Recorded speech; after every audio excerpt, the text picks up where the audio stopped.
بسم اللہ الرحمن الرحیم۔ اس دوست کو کبھی نہ ٹھکراؤ جو آپ کے لیے دولت کو ٹھکرا دے۔ اگر دنیا اور آخرت میں بلند مقام چاہتے ہو تو حضور پاک صلی اللہ علیہ وآلہ وسلم پر درود پڑھتے رہا کرو۔ زہر مورا کی انگوٹھی دائیں ہاتھ میں پہننے سے سانپ کا زہر اس انسان پر اثر نہیں کرتا۔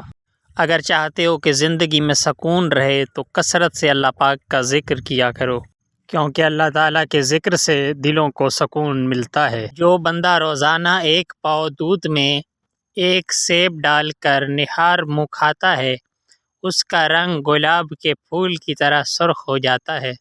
جو بندہ روزانہ آیت الکرسی کی تلاوت کرتا ہے وہ دنیاوی حادثات سے محفوظ رہتا ہے۔ اگر آپ کو کوئی بھی بیماری ہے، کوئی بھی مسئلہ درپیش ہے تو آپ انار کثرت سے کھایا کرو، کیونکہ اس میں اللہ تعالیٰ نے شفا رکھی ہے۔ جو بندہ کثرت سے دہی استعمال کرتا ہے اس کے چہرے پر کبھی جھریاں نہیں پڑتی اور وہ بڑھاپے کے اثرات سے محفوظ رہتا ہے۔ سابودانے کی کھیر کثرت سے استعمال کرتا ہے وہ ہر قسم کی کمزوری سے محفوظ رہتا ہے اور اس کی ازدواجی زندگی بہت بہتر انداز میں گزرتی ہے۔